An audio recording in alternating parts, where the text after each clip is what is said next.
In Nigeria, urban growth is informed by natural population increases in the urban areas, rural-urban migration, creation of administrative towns, and population concentration in towns blessed with natural resources. The high concentration of people beyond the facilities necessary to sustain the growth creates unhealthy competition for the available facilities and opportunities. It is therefore suggested that industries which forge linkages with rural occupation should be promoted to mitigate a high rural-urban migration. That there is a great shortage of adequate housing facilities in Nigerian towns is very well known, and in many cases, the inadequacies finds expression in a very high house occupancy ratio. Lagos, the commercial nerve center in the country, for instance, is particularly hit. Ministry of Physical Planning has a lot to do in this aspect. We have to redesign Lagos as it is, so that rural areas can be able to accommodate people. I think that should focus on redesigning. So once we are able to open up the rural areas and make sure that infrastructure facilities are there, then people will be able to live in the rural areas rather than migrate to the urban areas in which population is exploding already and housing is becoming a challenge. So if we open up the rural areas, that would be a good design to address the housing problems as it is. The infrastructures, we have to include electricity, water, even income. We have to encourage that whoever is working in the rural get adequate income. And then transportation, most especially, so that people in the rural areas can be able to move and come back to their abode. So once we do that, it will address it. At the bottom of the housing fiasco in Lagos lies the problem of land accessibility. Stunted financial and mortgage system, exorbitant prices of building materials, and disproportionate capacity building in the sector. The population of Lagos as at when it was 1 million, and population of Lagos as at when it is 23 million, and the same land mass, then definitely things have to change. It will not be the same. Not the same transportation system. When we talk of Lagos in the past, you wouldn't experience the kind of traffic snarl that we have now. Yes, a lot of people are living in Lagos. A lot of people have cars now. So there are cars on the road. And then we have environmental problems, emissions and all those stuff. Those also have to come with urbanization. You can't run away from it. Any urban country or town or city will have those problems. So it's just when you have those problems that you have to start planning. We are planning because we have that problem now. But we could have planned in the past for this problem. But be it as it may, that we did not plan in the past.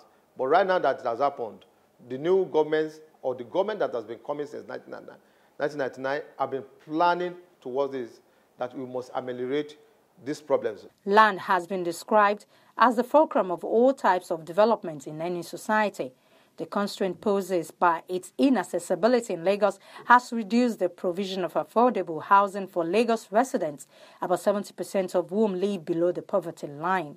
Many provisions in the Land Use Act have denied intending house developers from delivering the product in affordable quantity. When you come to rationalize the land use, you would realize that one of the best documents that we had is the Land Use Act. But we are so much against the Land Use Act because of the abuse. The Land Use Act empowered government to take any land in the larger public interest. What that means is that I can come to Ikeja, I can come to Surulere, I can come to Uyo, to Wuse, and discover that this piece of land that these people are living in, I can take that land, aggregate the people that are there, okay, and then demolish that land, put up a structure, resettle all the people that were there, but instead of having maybe about 50 scattered houses, I now have 500 apartment buildings that sit on that same place. Each of those people that was living in a shack now lives in a comfortable building in a well-set environment. The past, the poor have been careful not to trust government, because governments have taken this land and commercialized it, which kills the spirit of the Land Use Act. But we're having a government now that people are afraid to carry those impunities on. So this is the best government to reassess communities within the cities. Even in Victoria Island, there are certain governments, I was called by the commissioner in Rivers State, and I went through the GRA with him, and I was amazed. People are planting plantain in the GRA. Mighty space, one little house, and you have plantain all over. The government can come in and say, look, this is an abuse of this land. I know this is your land, but I'm going to compensate you well for it. They take it, develop a high-rise, and we should no longer be afraid of high-rise, because these are days of facilities management. People are getting to get into that spirit. So when we do that, we can bring the nurse from Maraba, from Yanya, from Iju, from all those interlands into the city, especially nurses, teachers, doctors, people on essential duties. We can bring them into the cities, and it is possible. All we need is a minister that is focused. Housing need in Nigeria urban centers has been made greater, and housing problems exacerbated by a combination of factors. Nigeria's urban centers is now facing a unique challenge after the rise of insurgency in the northeast. Create a sustainable development existence.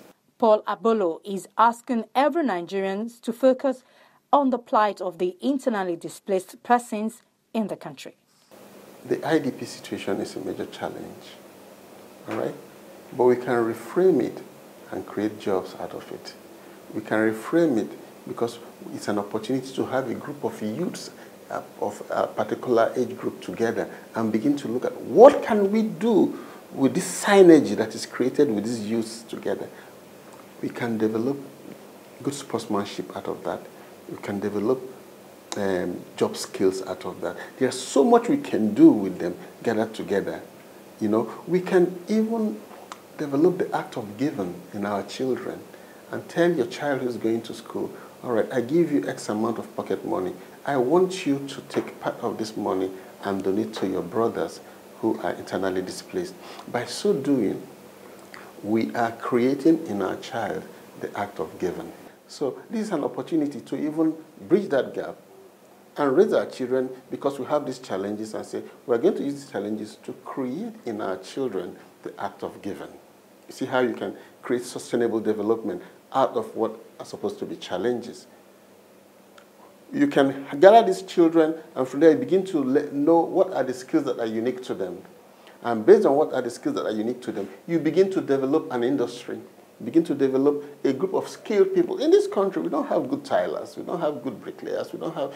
So this is just an opportunity for us to create the sustainable development. As a matter of fact, we can reframe the IDP to a blessing, to an opportunity.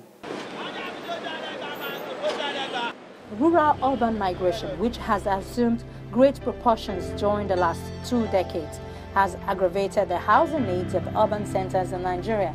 In response to great demand for houses, unplanned, substandard private housing districts continue to emerge in many Nigerian towns, and these in turn tend to degenerate into slums. Considering the fact that Nigeria has a housing deficit of about 17 million, housing experts say any information that will help in providing cheap, affordable and non-profit driven social housing scheme for the general masses should be embraced.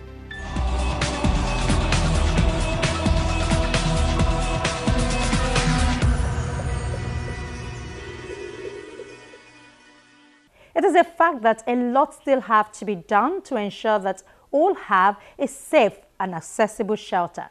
But that's our program for the week. Do join us next week for another episode of the program. But this episode and other editions of the program is on our website, channelstv.com. Then click Programs and then Earthfile. From the crew here in Lagos, it's bye for now.